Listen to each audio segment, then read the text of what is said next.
Respeitável público, sejam todos muito bem-vindos ao nosso podcast Saúde e Negócios, o podcast, o programa onde a informação é sempre o melhor remédio. Você pode estar vendo um rapaz diferente aqui do meu lado hoje, pois estamos com um co-host. Pois é, estamos evoluindo, gurizada. Mas antes de apresentar o nosso co-host, nós vamos falar hoje de startups e um projeto de 1.000 milionários. 1.000 milionários, exatamente. Nosso convidado tem o projeto de formar 1.000 milionários no Brasil. Mas antes de tudo, Mário Godoy, seja muito bem-vindo ao nosso podcast. Bom dia, boa tarde, boa noite. A gente não sabe exatamente quando que o telespectador vai assistir esse podcast. É um prazer estar aqui com todos vocês. Um abraço para todo mundo aí de casa. E uma manhã muito incrível aqui em Porto Alegre hoje, na PUC, né, com esse evento maravilhoso, essa convenção maravilhosa aqui, essa feira de tecnologia, né, o também. Nosso querido Health Meeting Brasil. Estamos diretamente daqui. E a gente está aqui muito feliz para conversar com o Anderson Dil. Já pulei aqui, já quebrei tua pauta. O Anderson Dil, só que eu vou ler o currículo do homem. Separa aí 2 horas de currículo. O homem tem uma história, hein? Fundador do Angel Investor Club e Founders Club. 2 grandes hubs de conexões e negócios do ecossistema de inovação que juntos possuem mais de 1.100 membros, presentes em todos os estados do Brasil e mais de 16 países. Investidor anjo, membro da aceleradoras Venture e WOW. Bom, aqui depois ele vai explicar todos esses nomes aqui. São mais de 100 startups no portfólio, mentor e líder alumni do Latina, já realizou 9 exits, que depois ele vai explicar também o que é, porque ele estava explicando para nós ali fora. Ontem já teve um pré-bate-papo. Já tivemos um MBA com ele ali. Virou acionista da Unicórnio Vetex em 2021, no movimento da M&A Startup, que havia sido investidor anjo em 2018. De anjo a unicórnio em 3 anos, ele vai explicar o que é essa transição também. Um dos finalistas da categoria Investidor Anjo em 18, 19, 20, 21, 22, 23 e 24 da Startup Awards, considerado o Oscar do ecossistema da inovação. Foi o vencedor da categoria em 2024, ganhando o título de Investidor Anjo do Ano. Estamos, então, aqui com um verdadeiro anjo na nossa frente. Glória. Anderson Dil, se apresente para nós, diga quem é Anderson Dil, o que o senhor faz, além de dar a entrevista aqui para a gente. Seja muito bem-vindo. Obrigado pela oportunidade. Eu acho sempre bacana a gente ter esses espaços para compartilhar, porque, na verdade, ninguém faz nada sozinho e a ideia de construção, né, de chegar aí aos 1.000 milionários, a gente precisa ter mais empreendedores empreendendo, a gente apoiando essas pessoas dentro desse ambiente de inovação. Então, é isso que a gente se propõe hoje. Mas, resumindo, sou investidor anjo. Investidor anjo é aquele investidor que investe em negócios iniciais com base tecnológica. É o que a gente chama das startups, né, com potencial de crescimento escalável e com várias características bem específicas. E o Unicórnio é uma empresa que tem um valuation superior a $1 bilhão, mas eu virei acionista num movimento de compra, de M&A. Eles compraram uma empresa que eu tinha investido e 1/3 do pagamento veio em ações. Então é assim que eu me torno acionista do Unicórnio. Fui do anjo ao unicórnio, de fato, em 3 anos. E hoje a gente está nesse projeto, né, dentro do Founders Club, para escalar impacto social. Hoje a gente apoia mais de 700 empreendedores em todos os estados do Brasil, presente em todos os estados, exatamente nessa missão de ajudar várias pessoas a desenvolver seus negócios, crescer, ou fazer virar milionário no movimento de M&A, que nem eventualmente aconteceu com os meninos da Switchshare, ou que eles criem empresas que hoje faturam 300, 400, 500 mil reais por ano, levar essa empresa a faturar 2, 3, 4, 5, 6, 7 milhões de reais, e assim eles também poderem dizer que são milionários, lá que tem 1 milhão de... O meu milionário é $1 milhão na conta, não é $1 milhão. Tá? Antes do Mário, eu quero fazer uma pergunta, é bem objetiva e não está no roteiro. Mas, como investidor, como que faz para identificar que uma empresa tem potencial para merecer um investimento, merecer uma roda de investimento, merecer ser alavancada por vocês? Tem algum segmento específico Ou não? Bateu o olho, aquilo ali me serve ou não me serve? Na verdade, todo foi um grande processo de aprendizagem, né, de desenvolvimento. Por isso eu comecei pelas aceleradoras. Primeiro eu virei investidor da aceleradora Venture, depois a Grow e depois o Wall. E nesses processos eu participava de bancas onde ele selecionava as startups que seriam investidas. E ali eu fui entendendo as características do que tinha as startups mais promissoras e menos promissoras. Porque o evento de liquidez, né, de quem investe em startup, a priori é só no momento do M&A. Então, tu tem que fazer uma seleção muito acurada para poder ter certeza que aquele negócio, em algum momento, vai te gerar o evento de liquidez. E tem todo o aspecto de risco também, porque muitas startups a gente acaba, inclusive, perdendo dinheiro. Algumas, eu estou te falando, eu te falei da parte gloriosa, mas a inglória é que eu já perdi dinheiro em mais de 5, 7 que eu investi e que não deu certo, e faz parte do show, não tem nada de errado nisso. A única coisa que no final das contas, pesando a balança, o que tu vende, o que tu ganha, tem que ser mais do que tu perde. É como se fosse um jogo de bolsa, só que é um bolsa de negócio de economia que gera impacto, gera emprego, gera renda, enfim, ajuda negócios na ciência a se desenvolver. Mas fazendo a longa história curta, é um tanto quanto desafiador. Tem seus ganhos, tem os seus ônus e bônus, mas de certa forma o que a gente mira sempre é olhar o negócio para investir, né, aquele negócio que já tenha lá muita afinidade com o mercado, que tem tracionamento, e eu particularmente acabo olhando muito aonde eu consigo ajudar o negócio a crescer, que é o que a gente chama de smart money, né? O que vem se tu consegue agregar ou não. Valor adicional, exatamente. Então eu tenho muito essa pegada de ser hands-on, de ajudar de fato, participando de eventos. Eu tô aqui hoje no evento participando com uma startup. Eles são lá de Fortaleza, eu estou aqui apoiando eles e estou aqui trabalhando, fico o dia inteiro com a barriga do balcãozinho ali, porque não adianta. Diz que o homem estava vendendo avental ontem. Mas é isso aí, né? Oferecendo. Ele tem que sentir a dor também, né? Scrubs e jalecos da Sarita. E interessante, né? Eu queria voltar umas casinhas atrás, Anderson, para a gente também entender a tua trajetória até chegar ao sucesso, né? Porque agora é muito bonito, é muito fácil, né? Contar ali os resultados positivos, apesar de tu ter também os resultados negativos, faz parte do processo, nem sempre a gente vai acertar. Mas ontem, nossa pré-conversa, tu me contou uma história muito legal, nos contou uma história muito legal, que foi o teu início ali nessa caminhada do digital, dentro do marketing digital, dentro de produtos e serviços na internet, nos anos 90, ali no finalzinho dos anos 90 e início dos anos 2000. Eu acho que seria legal tu contar para o pessoal de casa essa tua história, para mostrar um pouquinho da tua trajetória até chegar onde tu tá hoje. Legal. Porque teve um empreendimento digital, né? Incipiente no início do final dos anos 90, né? Teve resiliência, teve muito de coragem, teve muito de ser visionário, teve muito de estar no limiar. A sorte também andou um pouquinho junto, né? Também, a sorte anda do lado de quem trabalha, né, cara? Essa é a verdade. Eu sempre falo, cara, quando me fala assim, tu teve sorte, sim, a sorte me encontrou trabalhando pra caramba. É verdade, mas conta pra nós essas histórias assim dos sites lá de Santa Catarina, que acabou dando certo com as pousadas. Conta um pouquinho essa história. Eu vou um pouquinho mais para trás. Boa, assim, vamos lá então. Que o fruto de todo e qualquer crescimento e desenvolvimento é fruto de trabalho, né? Eu acho que uma das melhores coisas que meu pai me ensinou quando criança, eu não tinha mesada.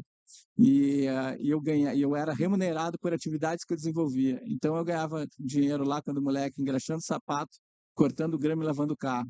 Então, desde sempre eu entendi que dinheiro era fruto de trabalho de nenhuma forma distinta.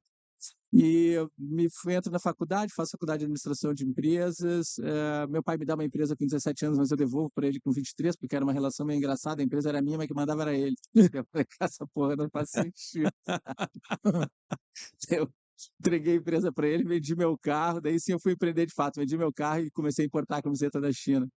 E passei por esse processo, depois trabalhei no Ministério da Previdência, mas aí no Ministério da Previdência eu tive um problema porque eu queria gerar ganho de eficiência e produtividade, meus colegas me odiavam, eu era persona não grata no ambiente de trabalho, eu falei, não preciso disso. E daí que eu fui fazer mestrado, em setembro de 99, entrei no mestrado na PUC, e o pessoal do Terra estava fazendo uma palestra, o que era internet, o que ia ser internet, eu fiquei maravilhado com aquele banner lá, os Media Kits, Itaú, Coca-Cola, Bradesco, 30 mil, 40 mil, 50 mil, eu falei, opa, aí tem dinheiro na mesa, e deu a coincidência que meu pai tinha uma pousada na Praia da Ferrugem, e eu estou indo para a Praia da Ferrugem em dezembro de 99 e vejo um folder, praiadorosa.com.br. E daí veio o insight. Naquela época o Google não tinha tanta relevância, os sites de busca não funcionavam, na verdade as pessoas só digitavam, óbvio, no browser. E eu fiquei pensando, se eu comprar o praiadaferrugem.com.br, as pousadas vão pagar pela publicidade. E deu certo. Visitei 20 pousadas, as 22 me pagaram. R$500, faturei R$6.000 em 2 dias, naquela época era como se fosse mais ou menos uns $6.000. E eu coloquei o site no ar dia 15 de janeiro de 2000, fiquei pensando, pô, se eu comprar gramado.com.br, mano, eu tô rico. Fui lá, comprei o domínio, botei o site no ar, mas deu tudo errado. Deu tudo errado. E nisso eu tô numa maratona, daí eu começo, por que que Praia da Ferrugem deu certo e Gramado deu errado? Praia da Ferrugem deu certo porque dos 12 que eu vendi, 8 eram argentinos que já utilizavam e-mail para se comunicar com a família, já entendiam o potencial da internet. Quando eu vou para Gramado, os donos de pousadas, sei lá, 35, 40, 50 anos, sequer tinham um computador, sequer tinham internet. Era arcaico ainda. Era. Então eu começo toda uma jornada de fazer sites de praia, guardadebaú.com.br, praiadapinheira.com.br, e começo uma jornada de vender tudo que eu tinha para comprar domínio. Eu comprei sãopaulo.com.br, turismo.com.br, reservas.com.br, enfim, fui investindo. Eu sempre costumo dizer que eu estava no limiar entre a genialidade e a estupidez, porque um dia toca a campanha da minha casa 2 horas da tarde, eu vou abrir a porta, eu tô com cara de sono, porque não existia banda larga naquela época. Eu passei 1 ano e meio da minha vida trabalhando da meia-noite às 6 da manhã. Então eu trabalhava a noite inteira. Pô, tu trabalhava pelo pulso, então. Eu trabalhava por um pulso, exatamente, na época do Eu sou dessa época também, eu sou dessa época também. E, cara, meu pai vai abrir a porta, imagina, meu pai é filho de agricultor, meu pai foi um cara muito pobre, família de 13 irmãos, foi engraxate, cobrador de ônibus, entregador de lavanderia, frentista de posto de gasolina. E eu vou abrir a porta de casa 2 horas da tarde, meu pai bota a mão na cabeça e fala, meu filho, o que está acontecendo contigo? Ele devia pensar que eu estava na pedra, alguma coisa tinha acontecido de errado, né? Porque o cara, filho de agricultor, o filho 2 horas da tarde dormindo. Mas foi uma situação engraçada, porque desde que eu entreguei a empresa para meu pai, com 23 anos, eu nunca mais pedi um puto, eu sempre me autossustentei, isso foi uma coisa muito legal. E ele só me questionou assim, pai, meu filho, mas o que você está fazendo, né? Ele não sabia o que estava fazendo. Daí eu falei, não, pai, comecei um negócio de internet, cara, tô construindo a minha vida em torno disso, eu tenho que fazer essa parada dar certo, se não dá, tô lascado. Mas e foi legal que em 2013 eu já tinha 23 sites no ar, recebia 3,6 milhões de visitas por mês, e daí eu fecho o negócio com a Gol. Lá naquela época já pagava o clique, que nem é hoje, ou era outra maneira de remuneração? Tinha por cliques, tinha por impressões. Na verdade, o mais comum era por impressões de banner. Tinha impressões, eles vendiam milhões de impressões, era isso que eles vendiam. Mas daí que eu tive a felicidade de comprar um stand colado. Eu tinha vários sites de turismo no ar, comprei um stand colado na Gol, num stand da Gol, num evento, e daí eu consigo finalmente vender o tal dos banners. E daí deu uma rampada bacana até eu chegar ali, no final de 2010 ali, ter 3 operações de aluguel de carro, passagens aéreas, reserva de hotéis. Deu tudo certo o plano. No fim, comprei de volta um apartamento, casei, tive filhos, e até fazer essa jornada, essa migração para entrar na parte de investimento hoje, que está muito ligado a propósito como um todo, né? O que eu gostei do Anderson é que ele não é aquele tipo de pessoa que nós somos acostumados no meio do futebol, que só conta o casamento, ele conta o velório também, deu errado, ele conta também. Mas nesse meio, né, de investimentos tem muito disso também, né, Anderson, de tu investir, acreditar no projeto, acreditar no propósito que aquela empresa, naquela startup, e não acontecer. Faz parte do processo, né? Em 2013 eu já tinha comprado carro de novo, daí eu vendo meu carro, faço um sistema de reserva online. Eu gasto tipo $20 mil para fazer um sistema de reservas online. Só que por questão de timing, e tem 2 coisas, timing e foco. Né? Eu sempre falo para as pessoas terem foco. Por quê? Porque eu estava ganhando tanto dinheiro com passagens aéreas lá na Gol. A Gol, eu queria que a Gol me pagasse R$10 mil por ano para botar a banner em todos os meus sites. Eles me dizem que não pagariam R$10 mil, me pagariam 4% de tudo comissão que eu venderia. Muito melhor. E daí, pô, primeiro ano eu vendi 1,2 milhões, segundo ano eu vendi 5, depois eu vendi 7. Muito melhor do que os R$1.000 por mês, né? Muito mais que os mil. E a questão de não ter foco foi isso. Estava ganhando de 30, ganhando passagem. Eu falei, deixa esse negócio de reserva de hotéis para trás. Mas depois a Booking matou o meu negócio de hotéis, né? A Booking literalmente fez eu quebrar minha operação de hotéis até eu fazer uma transição de passar toda a parte de aluguel de carro para rent cars e passagens aéreas para Viajar Net. Falando em casamento, o casamento perfeito seria então o teu projeto de 1.000 milionários. Como que tu pensa em dar continuação? Porque já tem alguns, né? Tem 32. Já tem 32. 32. Como vamos chegar nesses 1.000? Aqui já tem 2, então já pode contar 34. Vamos lá, depois do programa a gente vai ter que tomar um café. Na verdade, não é os planos que a gente constrói ao longo da vida, na verdade, eles fazem parte de uma determinada construção, né? E não que eu tenha nascido desde lá 17 anos ter esse plano maluco dos 1.000 milionários.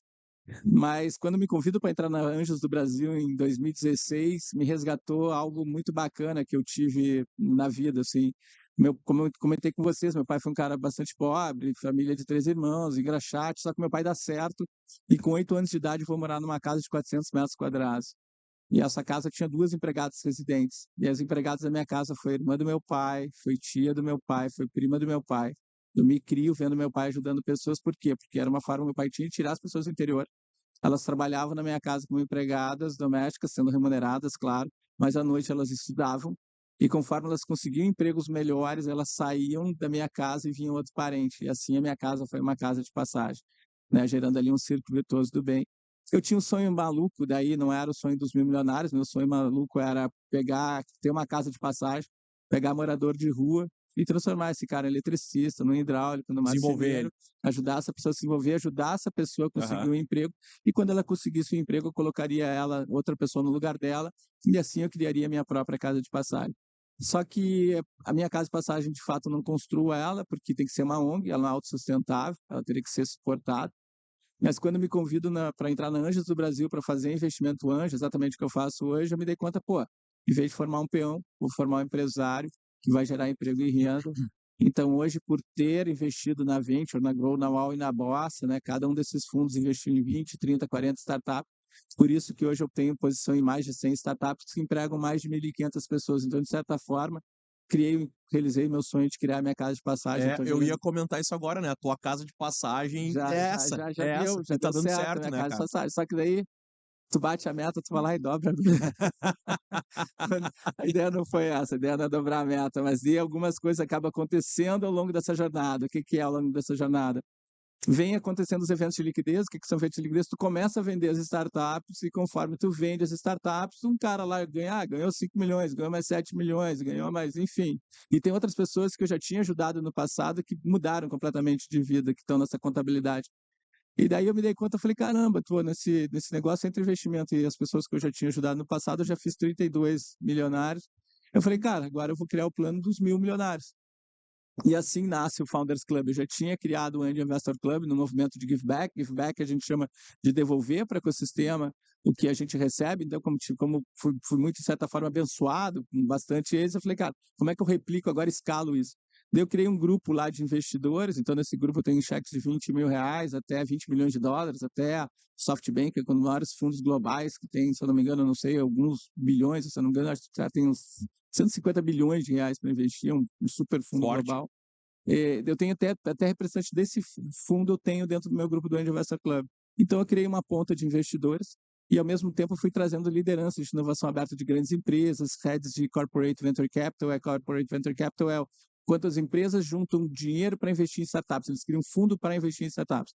Então, eu tenho dinheiro de investidores, eu tenho dinheiro dos fundos e também trouxe lideranças de inovação aberta. Por quê? Porque eles trazem desafios de inovação aberta para gerar oportunidade de conexão e negócio para os empreendedores. Então, de certa forma, eu já estava com o circo pronto do lado de cá de fundraising, de apoio. Eu falei, cara, agora eu preciso de uma base de fundadores. E daí nasce o Founders Club. Nós já temos hoje, criamos uma comunidade com mais de 5 mil pessoas. A gente já tem mais de 700 membros e lá a gente junto, esses empreendedores faturam por mês 130 milhões de reais já. Então é legal que vai dar certo, eu tenho bastante convicção. Eu costumo dizer que eu verbalizo isso de forma alta em bom Joga tom. pro universo. É exatamente para Deus ouvir e dizer assim, deixa esse maluco viver bastante, dar saúde para esse e tu vê que não é, a gente tá falando aqui, estamos falando aqui de números, valores altos, bilhões, milhões, mas não tá focado no dinheiro. Não. Tem um propósito muito maior, social, né, cara? gerar emprego, gerar renda, gerar transformação, porque a única desenvolvimento das pessoas, a única forma que a gente tem de mudar esse país de fato é através do trabalho. A gente só muda qualquer coisa através de educação e geração de riqueza. São as duas coisas que mudam. Tu precisa ter pessoas educadas, porque não adianta, precisa ter doutores. Olha a China. A China se transformou em 40 anos. A China não era nada há 40, 45 anos atrás. Cachorro? Enfim, nem sei qual é a economia do mundo. Se vocês pesquisarem, vocês vão ver que a China até anos atrás não tinha representação nenhuma. Mas a China hoje é o país que mais forma doutores todos os anos. Então a educação foi fundamental para a transformação. Sim. E depois, cara, trabalho, geração de valor, geração de riqueza. E não adianta, a indústria precisa de gente competente para criar negócio, precisa de gente competente. Então, primeiro tu educa. Então é isso que a gente tem no Founders Club. Founders Club tem o Founders Academy, é um braço de educação, de educação e também de conexões de negócio, proporcionando para essas pessoas se desenvolver. Inclusive, a gente tem hoje parcerias com empresas como a AWS, Zorro, são empresas globais. Por exemplo, se tu quer empreender e o negócio vai rodar em nuvem, tem características de startups, a gente tem a outorga de ceder $5.000 de crédito da AWS para ele começar a usar. Então, são R$25.000 que a gente dá para ele botar o negócio dele na nuvem, que ele tem 2 anos para gastar. Então, olha quanto a gente fomenta a geração de novos negócios, emprego e renda assim por diante. Cara, muito importante, né? E eu quis ressaltar isso sobre a questão de valores, até para quem está assistindo não entender que o foco é os milhões e sim o propósito, mudança de mentalidade das pessoas, ajudar pessoas, afinal de contas, tu fazendo investimento em startup e essa startup dando certo, cara, essa empresa ela vai contratar pessoas, vai desenvolver pessoas. Exato, né? Não, e tem outra, né? E famílias envolvidas. Eu não vou conseguir investir nas 1.000 startups, né? Tem muita coisa que a gente está fazendo pro bono para ajudar essas pessoas a se desenvolver. Pro bono nem tanto, porque ele paga lá R$1.000 por ano para ser membro, é uma forma que eu tenho de sustentar o projeto, comprar stand, divulgar, enfim, assim. Para custear. Mas com certeza, se eles não participam desse ambiente, eles não têm 1/3, 1/4, 1/5 das oportunidades que teriam de desenvolvimento e crescimento, né? Então a gente cria esse ambiente de fomento e de impacto ao mesmo tempo. E a questão da startup, dessas empresas sendo formadas por mentes pensantes, tu cria muito mais solução. E aí tu não fica amarrado nas soluções antigas, tu começa a pensar novo, tu começa a trazer inovação. Então, eu já agradeço esse tipo de cidadão, ser humano, ter a capacidade de trazer essas ideias pro nosso setor. Eu gosto muito daquele programa, o Shark Tank, legal. que tem umas coisas, cara, que a gente vê lá, pelo amor de Deus, de onde é que o cara tirou a ideia de lavar, sei lá, cueca numa cumbuquinha desse tamanho, mas é uma empresa. Vinho em garrafinha pequena para tu levar. Então, tem coisas... eu tava porque agora... tem alguém ajudando esse cara a pensar. Teve o evento Asas Connect, eu tava no evento, né? E tem uma coisa muito legal, porque como tu participa muito desse ambiente, tu vai te relacionando com essas pessoas também.